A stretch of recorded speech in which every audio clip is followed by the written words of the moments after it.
We are almost live on YouTube. Cool. All right, so we're up and running. Let me get everything shared out so that those of you that like joining us on the on stuff can come and have fun with that.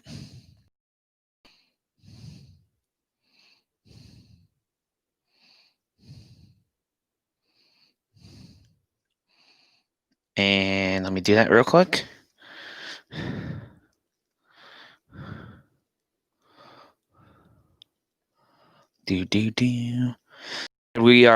I'm just gonna share out real quick that we're on the on Twitch and YouTube. And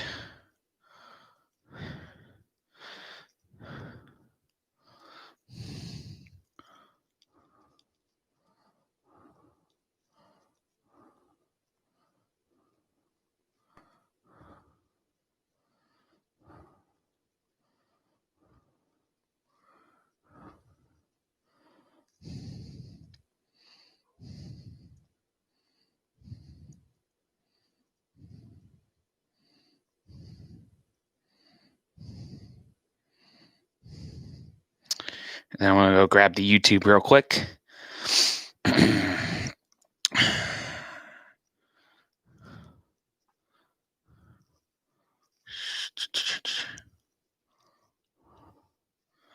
So that you guys can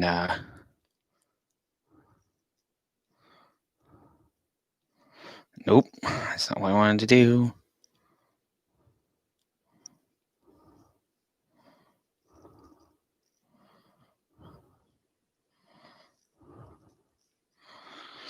All right, so I'll share this out real quick in a couple of the groups because I know there are people that like watching the podcast get recorded, so we will do that real quick. That's going to go in that group. Oops. And that one. And that one. Those three. Those are the best ones to share in anyhow. All right, cool. So for this podcast, we're going to do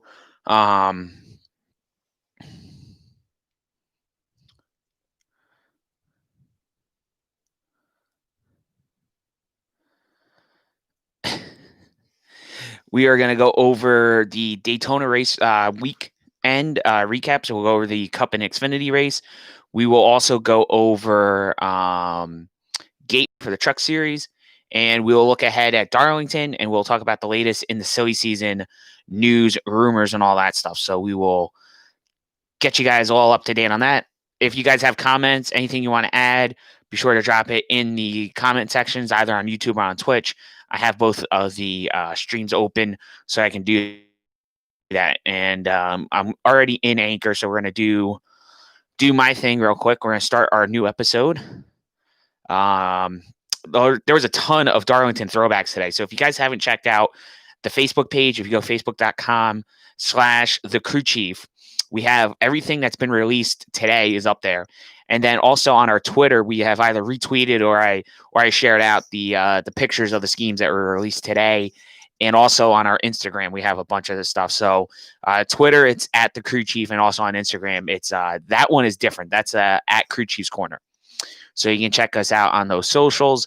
It also plays when you do hear the podcast once it gets recorded and uploaded. You don't hear the intros and all that stuff because that's all done sort of, because it's already been done. It's already been recorded a while ago. So we did that very early on. And I don't think there's a way for me to play it unless I actually physically play the clip with external speakers. That would probably be the only way you guys could hear the actual clips of the intro and all that. So, unfortunately, you guys don't hear that. But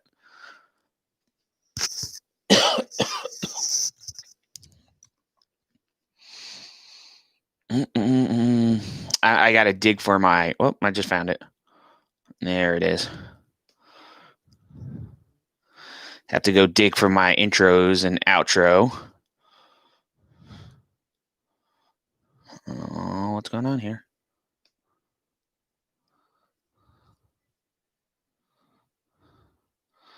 Oh, there it is. That. Grab my transitions. Transitions.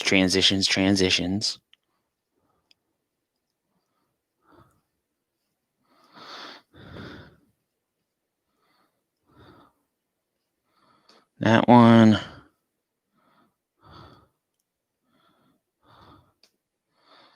That one. That one. I think that's enough for now. All right, cool. So we'll do that. And grab this one. Right, that there.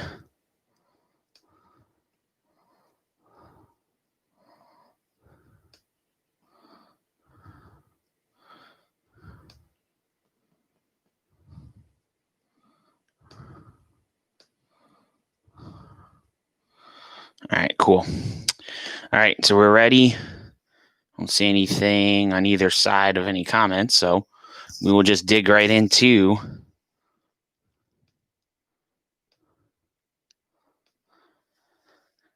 Hey everybody, it's Bobby here, Coochie's Corner podcast, bringing you another episode of the podcast. So this episode, we're going to talk about the races at Daytona. So we had 2 action-packed races on Friday and Saturday evenings at the Daytona International Speedway at the world headquarters of racing, as I think it's once been called, or the Worldwide Center of Racing, something like that. So we had 2 big races there on Friday and Saturday nights. Then you had the Truck Series, which ran basically a standalone event with the ARCA Menard Series out at Worldwide Technology Raceway, which is actually the new name for the old Gateway complex out there by St. Louis, Missouri. And we'll talk about the truck race as well. We'll give you guys all the latest on the NASCAR silly season news. Some news dropped today with some guys that are coming back into the sport for a one-off deal. So we'll talk about that. Trevor Bayne, the 2011 Daytona 500 champ, is one of those guys coming back. And then we'll also talk about some rumors that have been circulating now for Richard Petty Motorsports. The latest on that. It sounds like Adam Stern has once again talked to Andrew Mernstein, the guy that owns 80% of Richard Petty Motorsports. And it sounds like there's 2 different prospective investors. I don't know if they are going to go in together into Richard Petty Motorsports, or these are 2 separate offers that they have on the table. Supposedly one's from the NASCAR world and supposedly the other's from the music world. So note that this is not Michael Jordan being confirmed into the 43 team, and also still no word on Bubba Wallace yet for next year. Also, some potential news for Stewart Haas Racing. It sounds like Greg Zipadelli did a Zoom call, and Bob Pockrass asked about the status of the 4 drivers at Stewart Haas for 2021. Sounds like there's going to be a renewal of pretty much all the drivers. It sounds like the lineup's going to pretty much stay the same. So what does that mean for Chase Briscoe? What does that mean for Kyle Larson? And how that all kind of plays in. So that's some of the silly season stuff we'll go over. And then we'll get you ready for Darlington weekend and get you all caught up on the throwbacks and all the different things that are going to be going on this weekend. So we hope you come back after this break and listen to the rest of the Crew Chiefs Corner podcast hosted by Bobby Bailey. Alrighty. So that was the intro. And again, you guys can check out the Crew Chiefs Corner podcast. It is available on Apple, it's on Google, it's on Spotify, it's on iHeartRadio, it's on radio.com, Breaker, Bullhorn, Radio Public, Overcast, Pocket Cast. I mean, it's all over the place. It really is quite a wide range of apps that you can get it on. So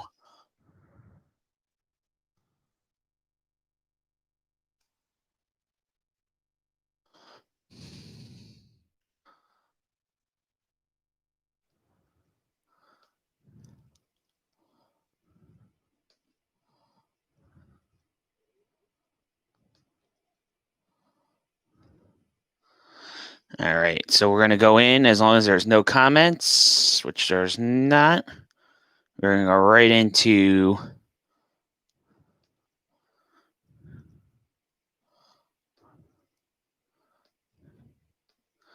right into the first part of the episode.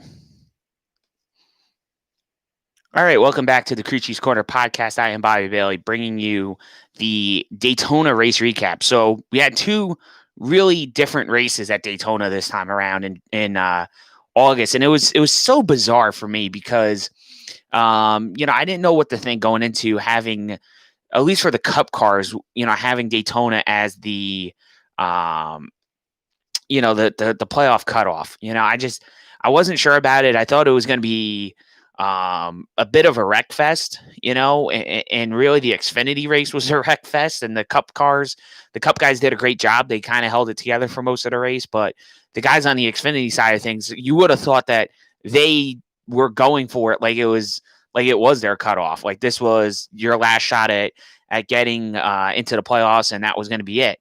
But not the case. These guys really on the Xfinity side of things let things loose. You had just an overall wild race. Just one of those races that you knew you were going to have somebody. You knew you had the potential for somebody to win that race that hadn't won a Xfinity race before. And you knew that it was going to be a wild one. Once you had, what was it, 6 cautions within the first 50 laps. I mean, those are usually not good statistics to uphold in an Xfinity race. And, you did have some surprises up front. You had Greg Alding finish second. You had guys, up there, in contention to win the race that normally aren't in contention to win these races. But then you had some guys that were, I don't want to say favorites, but guys that you kind of figured were going to make a run at this race that were taken out in wrecks. Like Noah Gragson. That was somebody that, considering that he won the race in the spring there, basically, he won the first race of the season. You figured that Noah Gragson was going to be somebody you were going to have to beat in order to win this race at some point you're going to have to beat him to win this race. And, Michael Annette's won there. So you figured the JRM guys were going to be really good. And you knew the Kaulig cars had a great plan because they worked together really well at Talladega. And you knew that they were going to be, working together and trying to work their own strategy. But we didn't know how great JRM, if they put all 4 of their cars together, how great that would have been.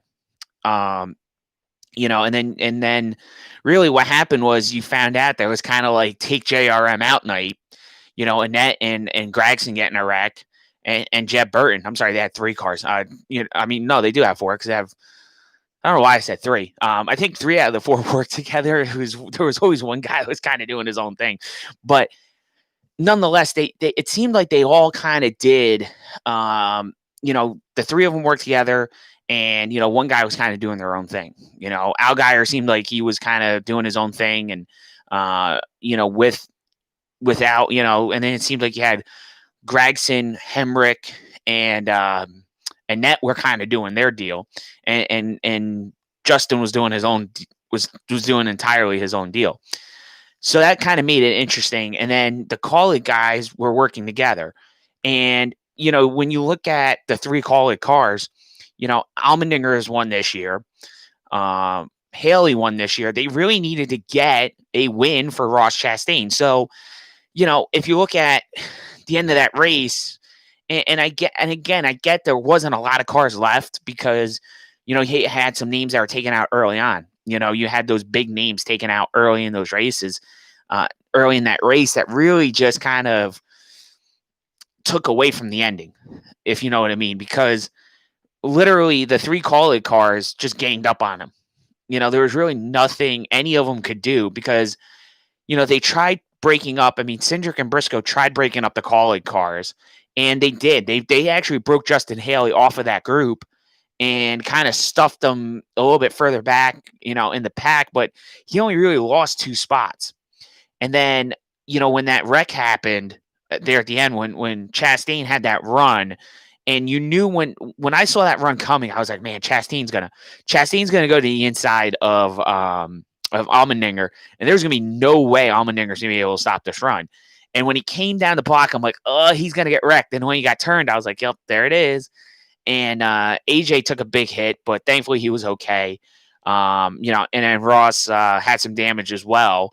Ross ended up, I think, finishing like sixth or something like that. But a big win for Justin Haley, another win, his second career win of his Xfinity career, and a big one at that. A guy that basically felt like he had a win stolen from him a couple of years back when he was driving for GMS at Daytona a couple of years ago.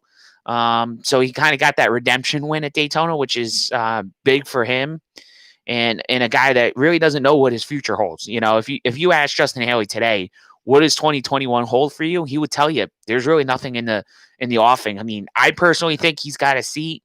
I think Spire's kind of the one that he's going to end up with at the Cup level. I think that's just there's too many things that make sense for that deal. I think Justin is represented by Spire, anyhow. And I think he also, he has some funding behind him. His uncle Todd Braun, you might recognize that name. Todd is, I don't want to say he's well-to-do, but I mean, he's not as well-to-do as maybe some of these other people are, but he's got some money and, and stuff. So I think that they'll be okay if they went Cup racing. But I do think Justin Haley's really trying to figure out what his plans for 2021 are.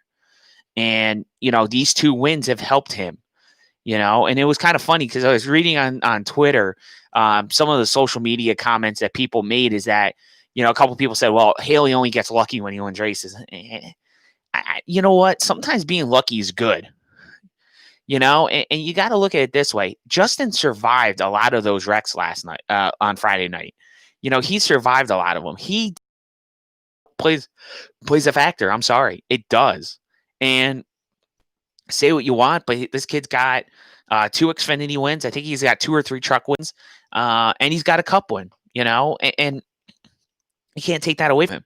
There's a lot of guys that race in these series that don't even have wins, that have been doing it for 5, 10, 16 years, And you got Justin Haley that's only been in the sport a few years. His won races basically at every level he's competed in. He won K&N races. He's the kid has been successful where he's been. And I just think it's kind of funny when people want to sit there and bash the kid for having a couple of lucky wins. You're going to have those in life.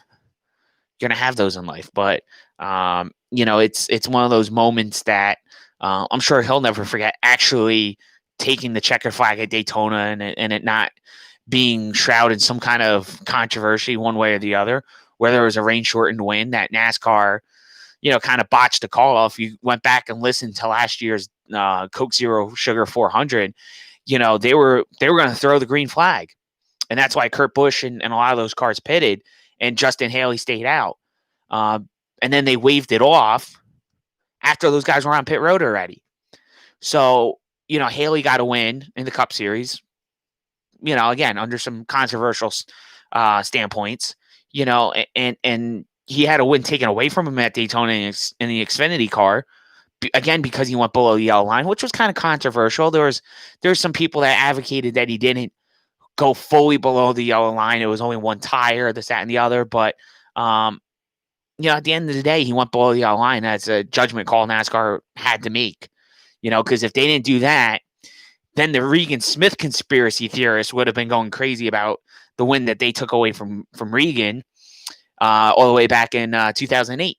So it is what it is. Like I said, I'd rather be lucky than good in this sport sometimes, especially when you see when the horseshoe is not going your way and you need a lucky bounce, and you can look at 2 drivers on Saturday's race that have been unlucky this year. One of them being Kyle Busch, the other being Jimmy Johnson. Okay, Jimmy has had probably one of his worst seasons as far as luck goes. He had a shot when the first race we were back at Darlington.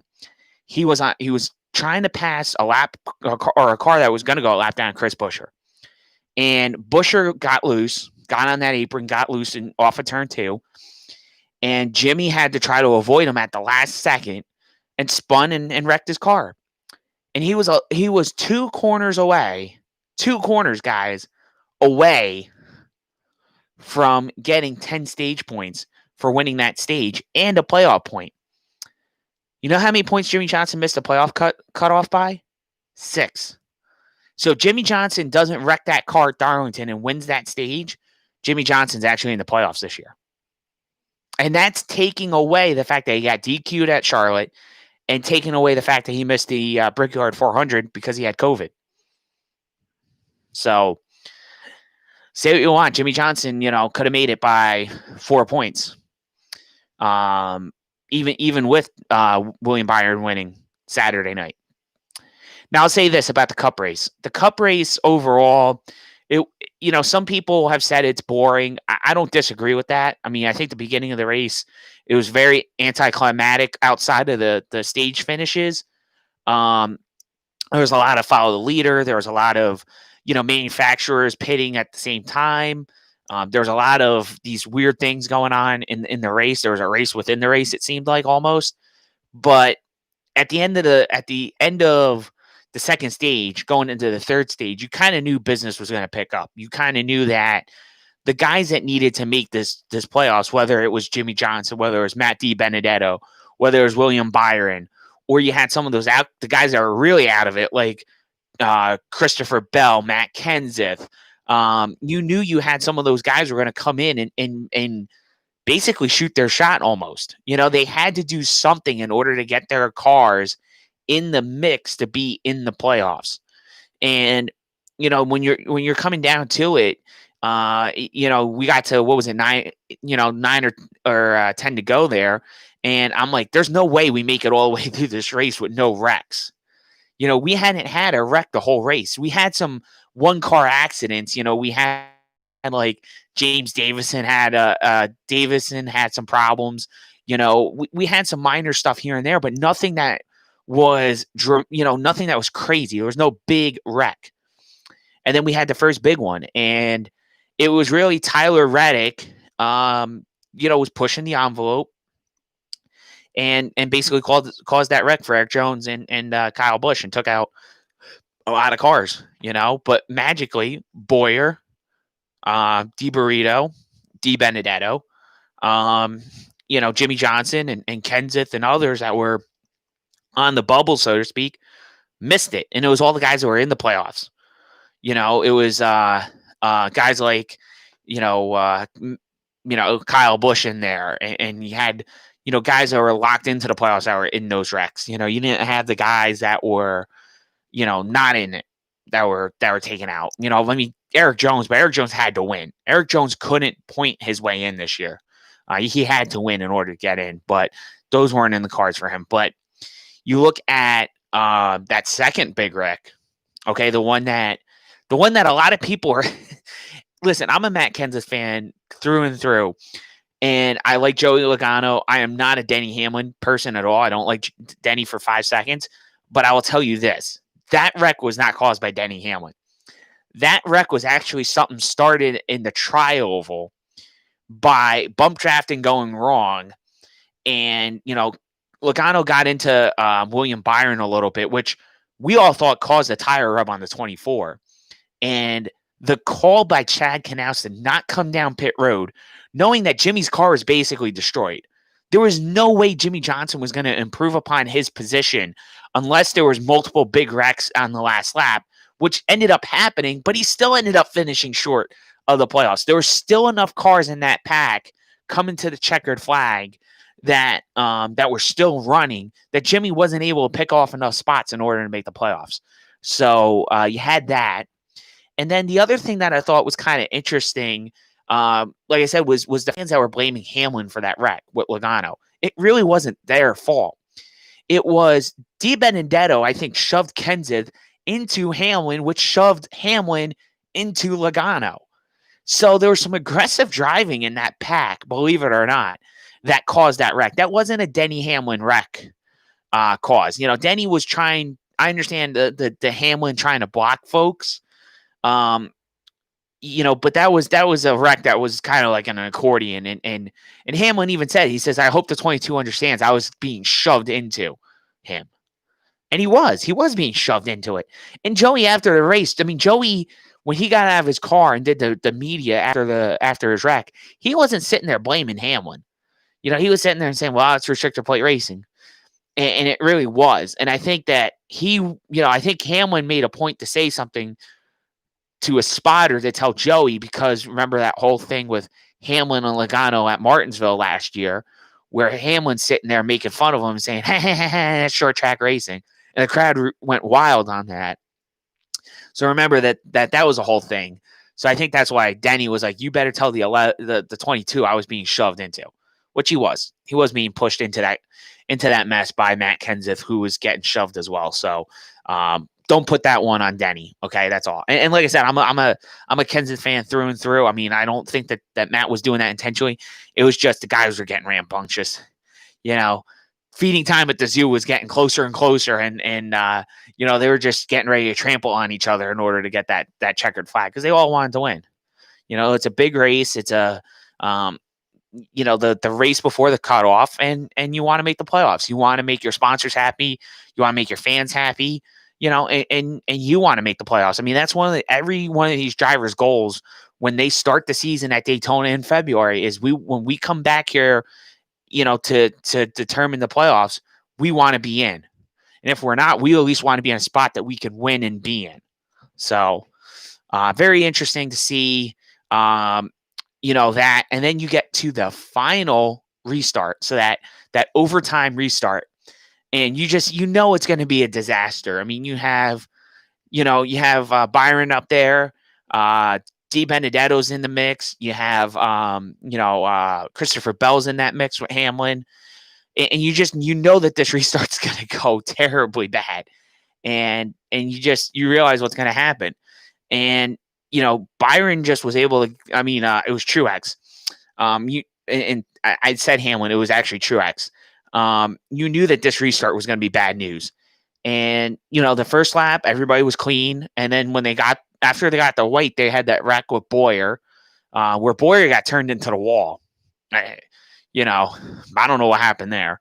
NBC did a terrible job showing you the wreck as they were happening. And I get it. They're in a tough spot because they got to show you the finish, because that's what everybody wants to see. And then you see the second wreck happen, which is Corey LaJoie in it. So you see Corey LaJoie spinning around and get, tossed around and stuff. And they didn't show that initially. They went back and they replayed the accidents after, Byron won and all that, after they caught the finish there. But, Byron really, that wasn't a lock for him either. There was a part of that last lap, at least on the backstretch, where it looked like Truex was going to come through it. And, Byron got a huge push by his teammate Chase Elliott, and Chase could have won that race himself. But I know there was some spotter communication that told him to stay with the 24, push the 24 to the win. And for a lot of reasons. Chase had 2 wins.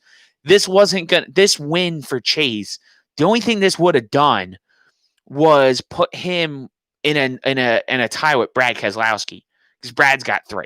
So it would have moved them up a little bit in the reseed, but does it really matter in the grand scheme of things? Maybe not so much. But it did lock Byron in, and it did lock in D Benedetto, which made the playoff. He made the playoffs for the first time. So happy for him and that team. And obviously the Jimmy Johnson fans are heartbroken. My girlfriend's a big Jimmy fan, and she was crying after Jimmy got eliminated in that big wreck there, the second big one, that the Logano Hamlin one, with Kenseth and all that. But she was upset, and I get it. It's a realization that he's in his final Cup season, his final full-time Cup season, and he's not going to win an 8th championship. And I get it. I've never had one of my drivers be that successful, but it just, at the end of the day, it's a fantastic legacy he's going to leave no matter what happens. He's got 10 more opportunities to try to win a Cup race, and you'll see. You'll see what Jimmy does in these next 10 races. I think they're going to be gambling as much as they can to get a win, because I think that's what they want to do. It's what they set out to do in the beginning of the season anyhow, was to win a race. and they'll look to finish that off. But just a bizarre finish for Jimmy. Kyle Busch was being Kyle Busch again. Kyle giving that interview and just saying, it's 2020, nothing changes. And that made the rounds, which it made you laugh a little bit. Kyle being Kyle a little bit was something that a lot of people enjoyed there for a couple minutes. At least he didn't say something too stupid. I'll give him that.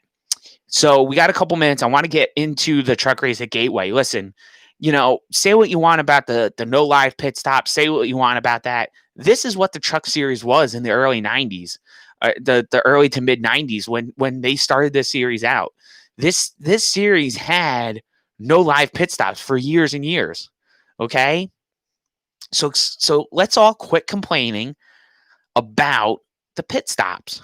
I mean, it's unreal how often I was on social media last night and this morning, how many people are complaining about live pit stops in the Truck Series.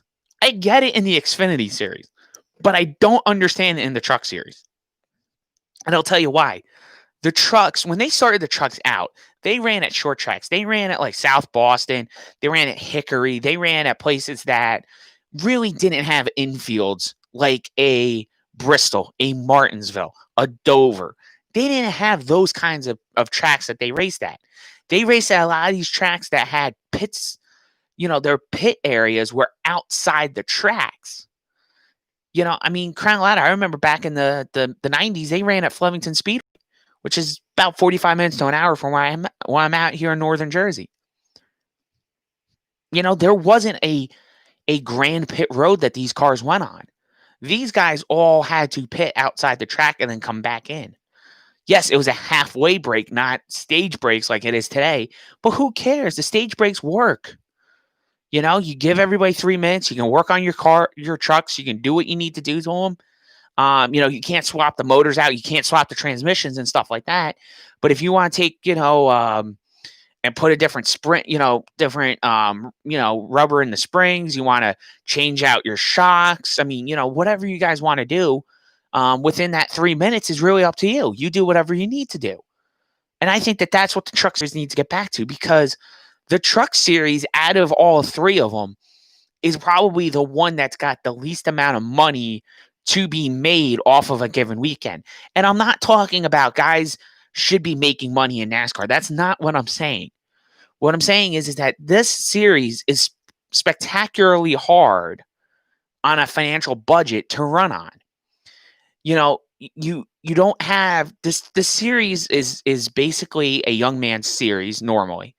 Okay, I know you got Matt Crafton, you got some guys that are veterans that have been in this series for a while, but it's usually a young driver series. So the sponsors aren't spending $8, $9, $10 million in the trucks.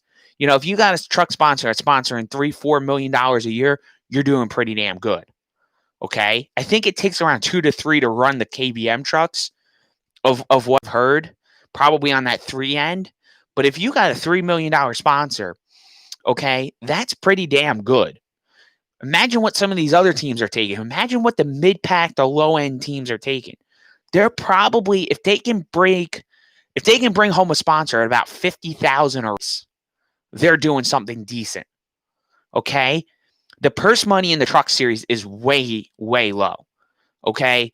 It is one of the reasons why, and I've been told by team owners, I'm not going to disclose who, I've been told by team owners that that's one of the reasons why people don't compete in the Truck Series anymore, is because there's nothing to be gained by running a truck.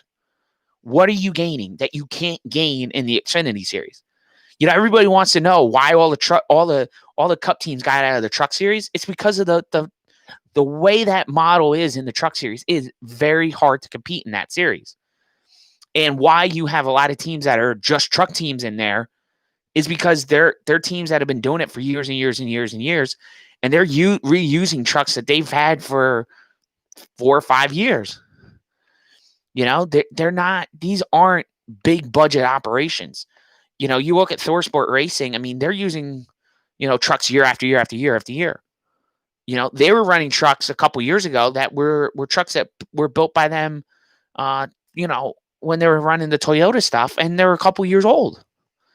So this is one of those things that, not everybody can go in there and beat Kyle Busch and get funding, a couple $1 million for every one of their trucks. This is very difficult what these guys are doing.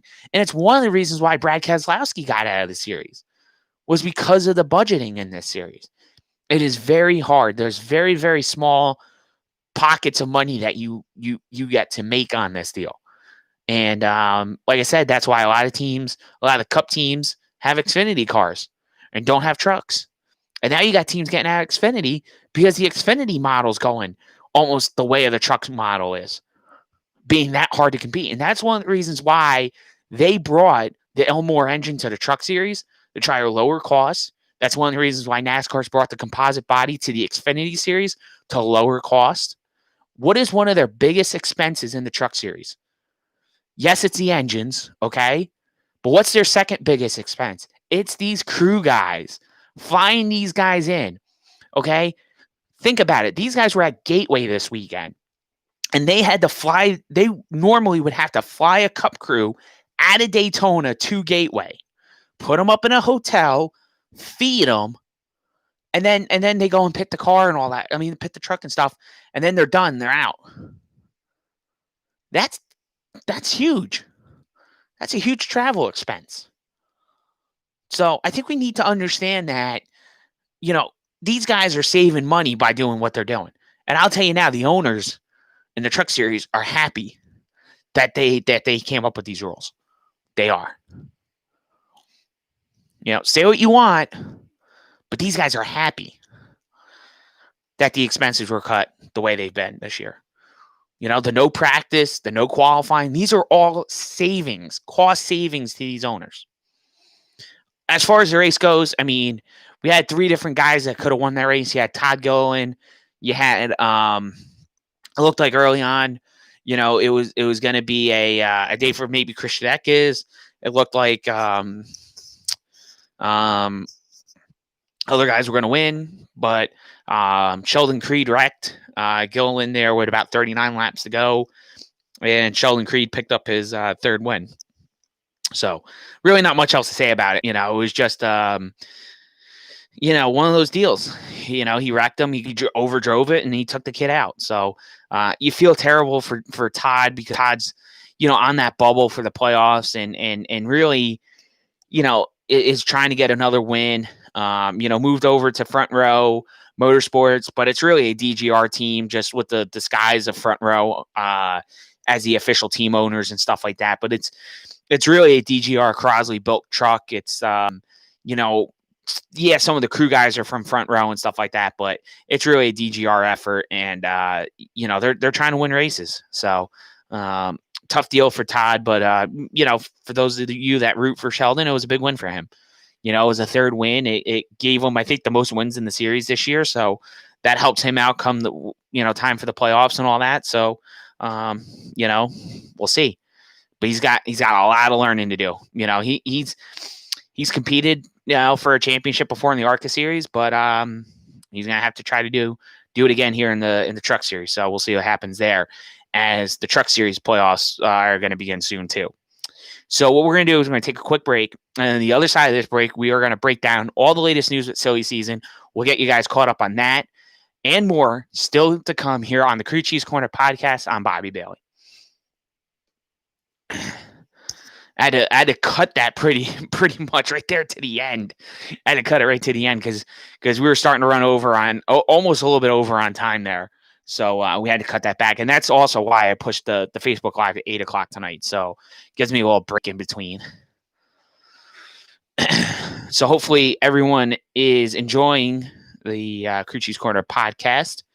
For those of you that are tuned in, a couple of you that are on between Twitch and YouTube, thanks guys for tuning in. I appreciate the support.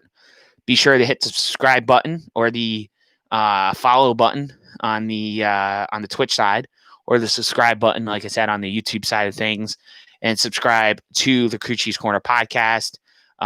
Basically, those are the 2 channels that we have to do the live records. I don't do Facebook because one time I tried it with all 3, and Facebook just was being squirrely. So that's why we do a separate Facebook Live. Anyhow, in our Facebook audience is one of our better ones. So sometimes we'll get 20 to 30, 40, maybe 50 people in there, depending on the time and the night and everything like that. So that's why we do the live separate. If there's anything you guys want to talk about, any questions you have for me as we get ready to head into the silly season discussion, please let me know. And I'll be sure to either answer it here in the break or I'll answer it in the live. I mean, in the podcast itself. Still waiting for it to process. So let's see what we got over here. We got some diecast cars to show you guys. All right, so we have a couple Darlington throwbacks from the last couple years. The first one here is a Ryan Blaney. This is the Ryan Blaney, Dave Blaney throwback from a couple years ago. Ryan signed the front of it, and the back of it is Dave. There's Dave's signature on the back of the car. One of the better throwbacks that they've done. Then we have one from last year that is a absolute favorite of mine. It is Brad Keselowski's Rusty Wallace 1996 throwback. All right. And this car came from our good friends over at Plan B Sales. So be sure to check them out. You can check out all their great assortments of diecasts that they're going to have from the race cars that are getting revealed this weekend. They're going to have as many of them as that get released. So this was Brad's car from last year. And it's a dual autograph, as I just showed you. It's got Brad on the front and Rusty on the back. So a very cool one there. Again, probably my favorite from last year. Trying to see if I got any other throwbacks. Obviously, I know this one's going to get a rile out of some people, but okay. Bubba Wallace is number 43 from last year. So this was a kind of a weird deal that they did. So originally they're going to ran a full petty blue STP car, and that's actually what ran on the racetrack. And then somewhere after practice, they actually peeled off part of the wrap, and they had this scheme under it. So they had the Dayglow orange back on the car. It kind of signified the time that when Richard signed STP as a sponsor, and they changed part of the paint scheme over to that Dayglow orange, and that was kind of one of the first STP cars that the King Richard Petty ran. So kind of a cool car. And then one of the probably the more popular throwbacks that were done last year, and one that I know a lot of people really enjoyed, was this William Byron Days of Thunder throwback. So this was the Willie B car from last year. Okay. The Days of Thunder car. City Chevrolet is a dealership that Rick Hendrick owned. And the movie Days of Thunder is actually loosely based on Hendrick Motorsports. Let's see if there's anything else up here that you guys would recognize as far as throwbacks go.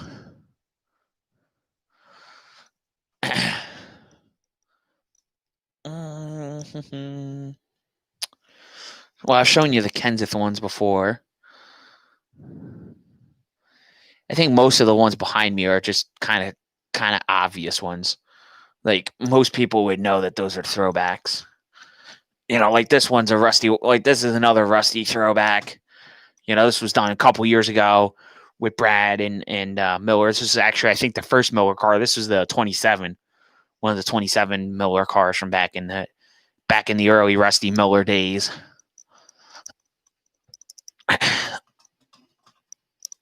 And then obviously the most popular Rusty car, the midnight scheme back there. Kind of, yeah, I see it right there. That's the one that they've done the most. They've actually done that car twice. And I have both of them. So that's kind of cool. The only other one that's really even worth showing would be the Jeff Burton one all the way up the very top that you can't see. You could kind of see it a little bit. It's kind of hard to see. But that's that. Let's see if the episode that had finally processed. Sometimes the longer we ramble, the more the thing,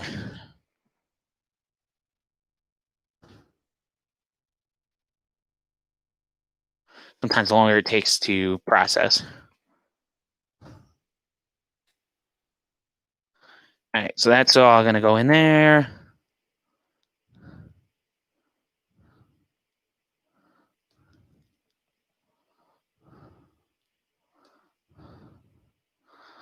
All right.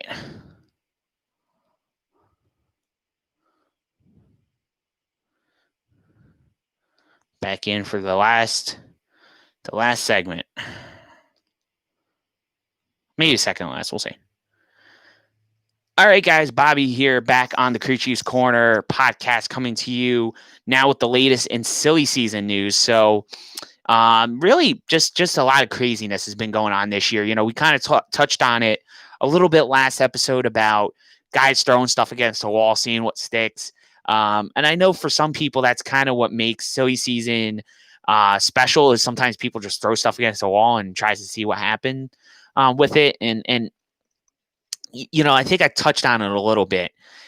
Sometimes, you know, I get it, you know, especially for some of these guys that are just starting out in the industry, starting out as writers or journalists, and they're trying to figure out what their niche, you know, their niches and what they're going to do, how they're going to be different than the others out there, and we all have our things, I think. And that make us unique and make us different from one another as far as, you know, what we cover and how we handle things. One of the things that I've always tried to pride myself on is being honest with you guys and giving you guys the facts as much as possible. And if there's a rumor, I would tell you guys, hey, this is a rumor I'm hearing. But usually if I share you guys a rumor, it's a rumor that I have from a source that I deem credible. Okay. And when I deem a source credible, it's somebody that I know personally most of the time. And it's somebody that, you know, has given me good information in the past.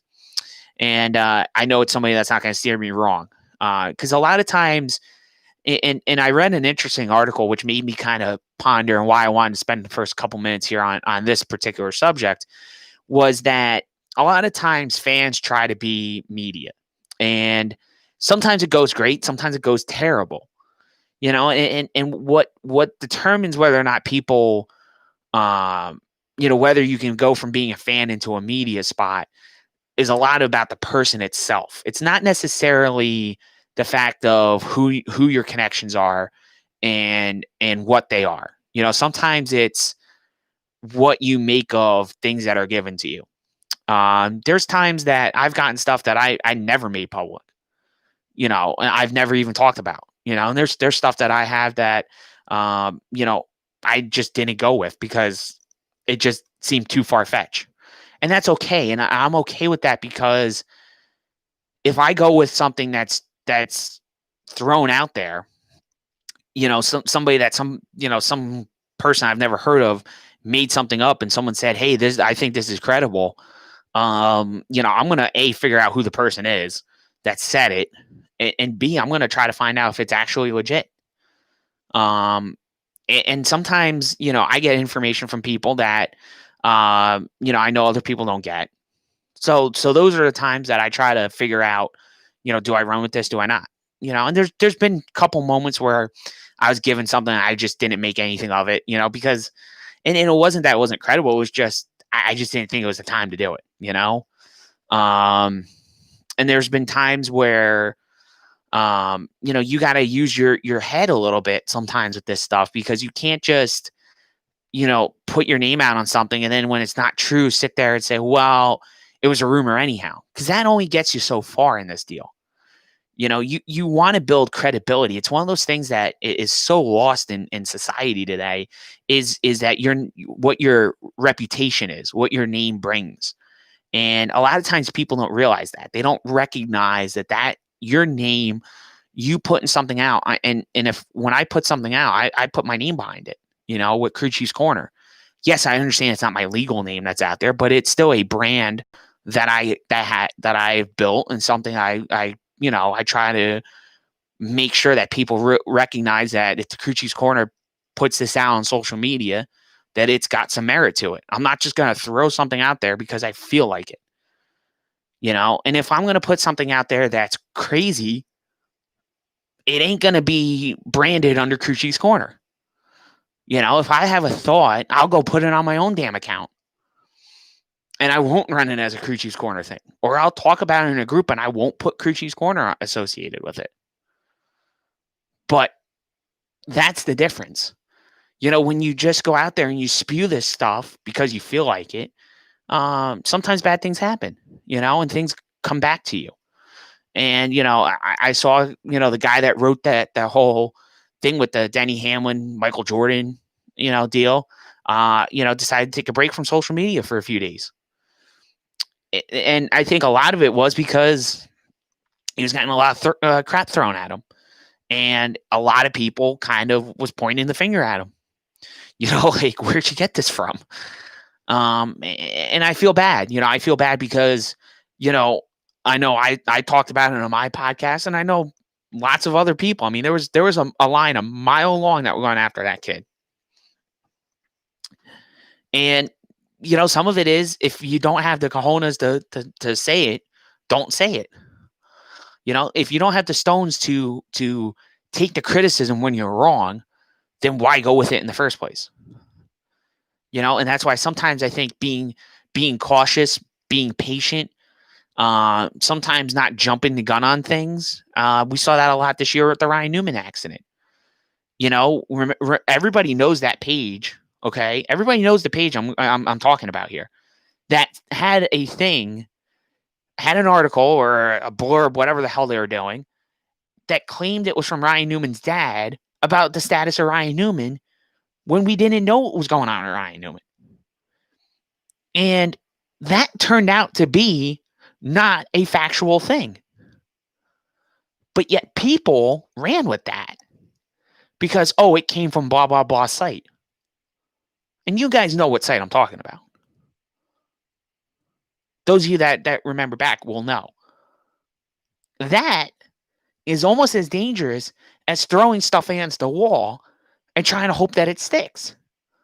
Because what does that do? That damages your credibility. That damages your reputation. That's why NASCAR or something that came out of Ryan Newman's a verified account when that accident happened. Because I didn't want to do it any other way. Because I knew you, the fans, deserved that. You didn't deserve what that other site was trying to do. And I get it. They were trying to find news. They were trying to find a way to break news, to get you guys something that nobody else had. Well, the reason why nobody else had it was because it wasn't true. Because if it was true, it would have come out of Roush. It would have come out by NASCAR. Would have came out by Ryan's official page. It wouldn't have come out by XYZ website. So that's all. And I spent 8 minutes going on about that. So we'll get into the news now. So the first thing I guess we could talk about is the thing that I know some people are really excited about. And I know a couple people in a couple different groups of the NASCAR pages that I follow are really excited. Trevor Bayne is coming back. He's going to drive for Nice Motorsports. He's going to drive the Plan B sales sponsored Chevrolet Silverado at Darlington. So really big for Trevor. Hasn't been in a NASCAR vehicle since November of 2018. It is his first ever Gander Outdoor Truck Series start. So big news for Trevor. He's going to join a field of former Roush teammates, David Reagan and Greg Biffle, as Biffle's driving the 24 for GMS Racing at Darlington as well. So a big Roush reunion for those three guys. And, all the entry lists and information is up on the social media accounts, whether it's on Twitter, whether it's on Facebook or on Instagram. You can catch all the entry list stuff on there. The other bit of news was Greg Zipadelli did a Zoom call. Now, I don't know if Bob Pockrass did this on his own or this was a Stewart Haas media availability, what the heck this was. But Bob Pockrass asked Greg Zipadelli about the status of the Stewart Haas 4-car driver lineup for 2021. And Greg Zipadelli said he expects it to basically remain pretty much unchanged for 2021. They were close on a contract extension on one of the contracts. Wouldn't specify if it's Boyer or Almirola, but there would be an extension that they're close on one of them, and that he expects all 4 of them to be back. So it sounds like Boyer's not retiring. It sounds like Almirola is coming back. It sounds like that means that Briscoe's going to the 32 more and more, which is kind of what I've been hinting out for a little bit. I think that that's kind of the direction that they're kind of leaning in. Zipadelli also said on that same Zoom call with Pockrass that he wouldn't mind Briscoe being back in the 98 next year, but wouldn't confirm or deny if he was going to be a Cup driver or an Xfinity driver. So we don't know where Briscoe's thing will land for next year. Also, no real update on the Corey LaJoie situation, other than obviously we know he's leaving Go Fast. Very likely going to JTG Doherty's number 37 to replace Ryan Preece, who has been linked to Stuart Haas's number 98, which is, again, another reason why I think Briscoe is going to end up in the 32, in the upcoming off season. So we'll see how that happens. Still nothing official on the 48 camp. Obviously, Noah Gragson released his big news with the pen. You got to hand it to Noah Gragson. He had most of social media fooled that night when he goes on at like 12:30 in the morning. He's going on and talking about a pen. And all these people are losing their damn minds thinking that Noah Gragson is signing with Hendrick and he's talking about it, and people are taking him literally because they think he's being serious, not realizing Gragson's pulling all their chains. Okay, because he's feeding into it a little bit. He knows the speculation's running rampant that he's driving the 48, this, that, and the other. He's feeding into it. So he's sitting there telling you, hey, this is something I've been wanting to do all my life. This is what I've been dreaming of, this, that, and the other. This is such a great pen, all this nonsense. And guess what? The next morning, you get a tweet from Kelly Earnhardt, right, saying, Noah, we need to talk again, okay? And then they come out with this beautifully done video, which I don't even know if they shot that the morning of. They shot it 2 days ago. What the heck this was. But whatever they did over at the PR department over there at Junior Motorsports, they nailed it to a T. Because, Gragson did that whole video. And I just thought it was very well done. Gragson messed with everybody. All these people, people were literally like falling over each other trying to come up with the news that Gragson's basically confirming himself into the 48 in 2021. So he fooled every single one of you, or at least the majority of you. I just was like, whatever, we'll see. We'll wait. I had people trying to tell me, he confirmed it, this, that, and the other. I'm watching people write articles, and I'm just like, you know what? I'm going to sit back and watch when he trolls all these guys and it's 2021 renewal at Junior Motorsports. I'm going to sit there and be like, yeah, told you. So I was just waiting. I had no dog in the fight anyhow. I didn't really care either way. I just kind of put my hands up and was like, I'm just going to wait for them to do what they're going to do. And Noah decided to re-sign with Junior Motorsports, which ain't a bad deal in the sense, in the least sense. It works out for him. It's another year of Xfinity, which I think he needs anyhow. And it'll work out for him in the end, because if Briscoe and Cindric both get moved up, it really does open the door for Noah to have a shot at being a title contending driver. So we'll see how that all pans out for them. But, we'll see. The other bit of news that kind of dropped today was, and I know it was that same site that had the whole thing with, that had the other stuff there with the Jordan stuff. It was that same page that was saying that DiBurrito and the Wood brothers haven't had any discussions about 2021 yet. So we'll see out there. Some people think that they're trying to read the tea leaves, and that thinks that means that Cindric's taking the 21. I still think the play is that they're going to try to somehow sneak Cindric over to the Wood brothers, but I don't know if they're going to try to, what they're going to do, because they only have Brad on a 1-year contract. And I don't think that you put Cindric into 21 for 1 year to slide him into the Penske car the next year. What's that all about? I think really the play is going to be they're going to hold on to Matt DiBenedetto again for another year. Keep Cindric in Xfinity if that's possible. And if they can't, we'll see what happens. But I really just think that they're gonna hold everybody kind of where there is, which again makes me kind of look at maybe at Briscoe as the guy that moves up. But again, I don't see how you move. If Stuart Haas moves Briscoe up, I don't see how Penske isn't then hand isn't forced by Cindric and says, "Hey, listen, if they're moving Briscoe up, I need a cup seat too." But I don't know how much Austin is really pushing the envelope.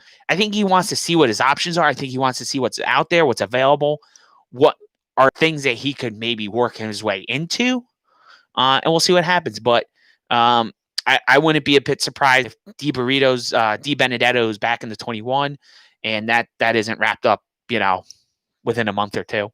I really wouldn't be surprised. It would surprise me more if he got kicked out of that seat, because then I'd be like, well. Where are you putting Matt D? You're going to put Matt D in the 48 for another year, for a 1 year deal? Are you going to bring Gragson in, So we'll see. And then, obviously everyone's trying to figure out Eric Jones. I don't know what to tell you guys. I think the 48 makes the most sense. But as I said earlier this year, I thought the 48 made a lot of sense for Brad Keselowski for a lot of reasons. And apparently Rick never called Brad. So I don't know. What I do think, if you had to ask me in my heart of hearts, I really do think Eric Jones is going to get a seat in Cup.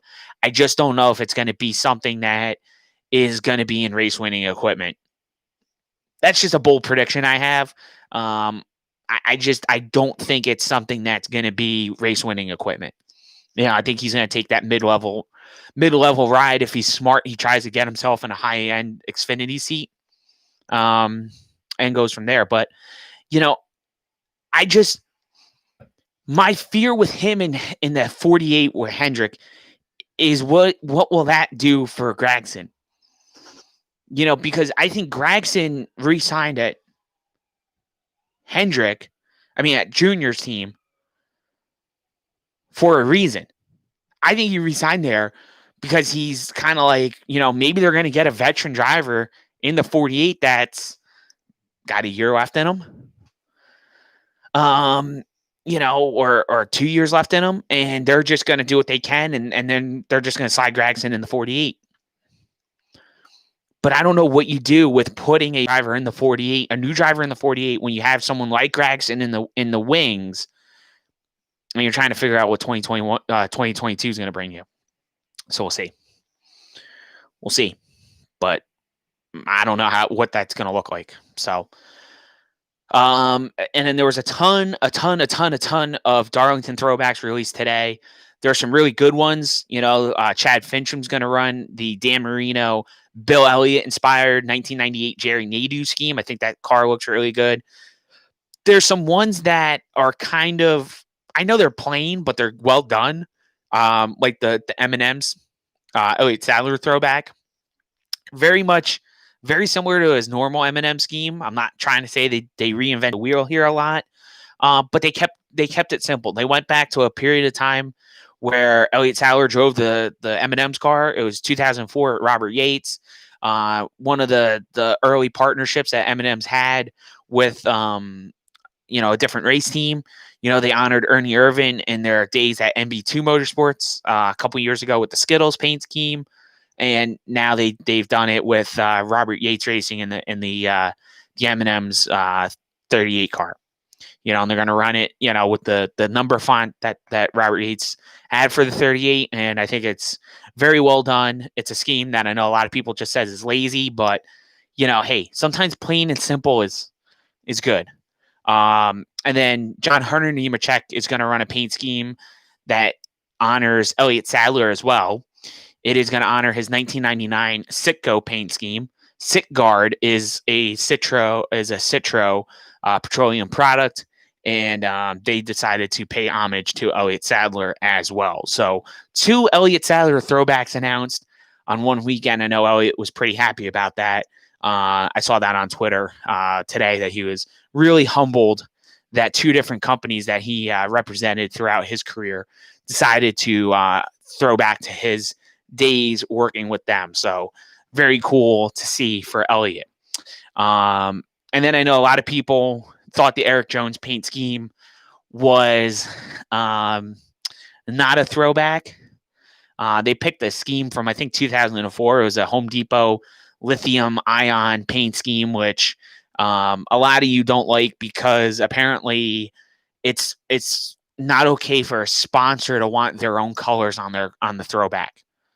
Last time I checked, the sponsors pay for the race cars to run on the racetrack. It's not the race team that tells the sponsor what to do. So I think we need to, as fans, reconsider how we feel about throwbacks because the sponsor is the one that allows this to happen.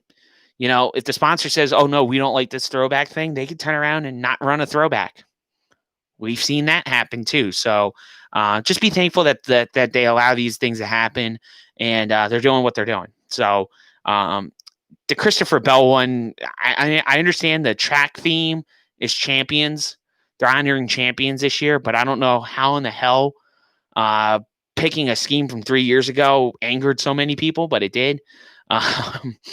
But they did that, and then so you think about it, Jimmy Johnson is throwing back to two champions as well. Now I get it that they're all 7-time champs, but it's kind of funny. It's okay for Jimmy Johnson to do it, but Christopher Bell does it. It's like, well, he was a champion 3 years ago, and Daniel Suarez did the same thing too. And Suarez is literally his same paint scheme from 3 years ago with the right sponsor. So we'll see. I mean, I'm sure there's other ones that are planned. Like I haven't seen any for Matt Kenseth yet. I don't know if there was one even for Kurt Busch released yet. So we'll see what some of these other drivers have up their sleeves. I'm sure we'll get some more tomorrow / later tonight. And then there's also one for Stuart Friesen that I posted that pays tribute to his grandfather, Stan. And then GMS is doing all 5 or 4 or 5 of their trucks are doing a different paint scheme. Sheldon Creed's throwing it back to Jimmy Johnson. You have Moffitt in the 23 throwing it back to Bobby Allison. You have, Zane Smith in the 21's throwing it back to the Wood Brothers. Moffitt's paying homage to Bobby Allison.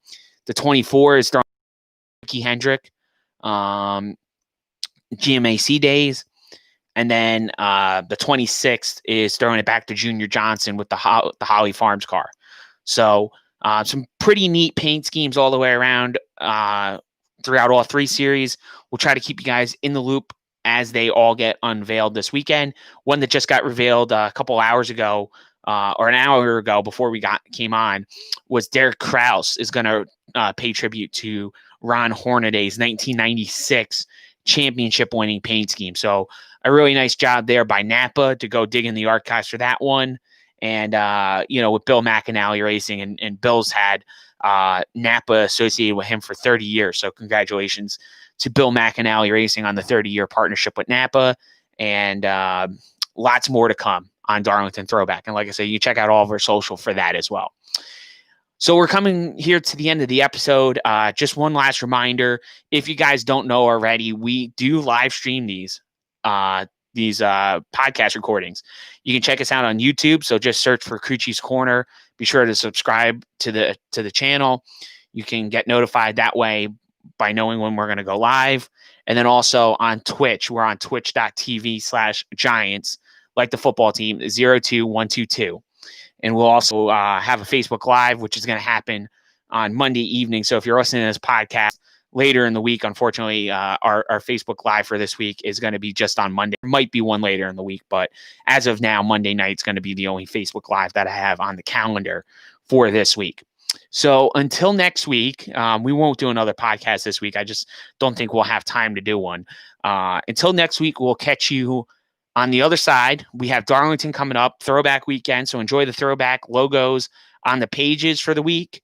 And we will catch you guys sometime next week. I want to say Tuesday or Wednesday. We'll catch you with another episode of the Coochie's Corner podcast. And like I said, for those of you that are watching us live, either on Twitch or on YouTube, you can catch us at 8 o'clock. So in a little bit, you'll be able to catch us live on Facebook. And also the Facebook Lives do get recorded, so you'll get to see that later in the week as well. So until next time, this is Bobby Bailey here on the Crew Chiefs Corner podcast. Be well, be safe, and enjoy the races this weekend at the Darlington Raceway.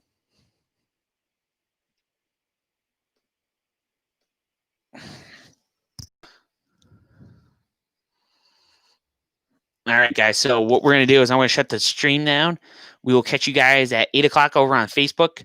So facebook.com/thecrewchief, and we will be live in about 19 minutes.